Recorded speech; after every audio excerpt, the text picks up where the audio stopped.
We have an announcement finally on whether cell phones cause cancer. It's something that could affect all of us and our children. Scientists from the World Health Organization have been reviewing studies for the last week or so. I want to bring in our senior medical correspondent, Elizabeth Cohen, who joins us live with the findings. Essentially, what did they find? The World Health Organization says that the radiation from mobile devices like cell phones is a possible carcinogen to humans.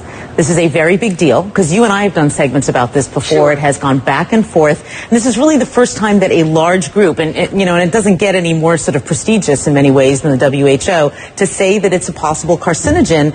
It puts it in the company of several other kinds of things. And so I want to tell you what it is, and I think that might give people an idea of what we're talking about. It puts it in the company of things like lead is also a possible carcinogen, according to the WHO, as well as engine exhaust and chloroform. So that sort of gives you an idea of the kind of risk that we're talking about so here. I can't help but ask, I mean, should we be alarmed? Should we be freaking out over this information? You know what? I really hope that people who are listening to me are not freaked out.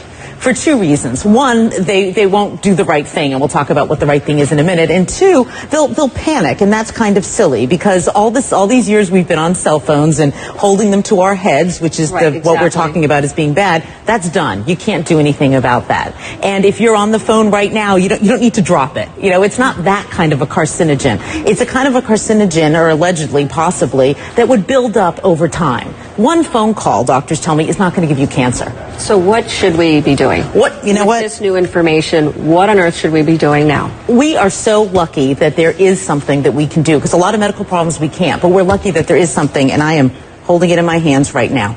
You use a device to keep that phone away from your head. Okay, I'm going to make it very simple. This is what experts that I talk to don't want you to do. This radiation is very close to your head. The minute that you put one of these in, you can hold the phone at a distance. At this distance, that radiation is dissipating. It's not going to affect you very much, if at all. Hold it away from your head, which means using a wired piece like this or a Bluetooth, or put it on speakerphone.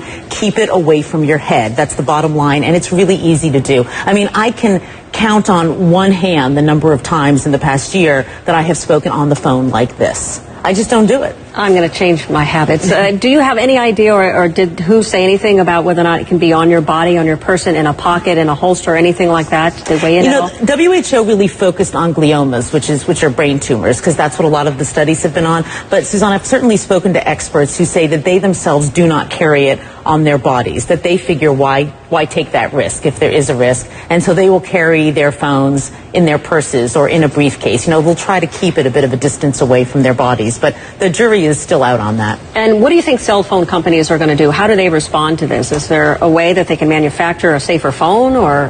Right, we're seeking a response from the CTIA, which is the industry group, and I think what could happen is that people like the FCC, or other groups like that in other countries might say, this is important what the WHO is saying, and so maybe we ought to tell cell phone companies to make phones with lower radiation.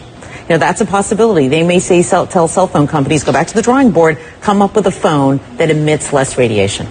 So bottom line, for those who are watching and who've wondered about whether or not this causes cancer, right, it's all about keeping it away from your head. Right. The WHO says possibly. So experts I've talked to say, why in the world would you take the risk? Keep it away from your head by using some kind of an earpiece.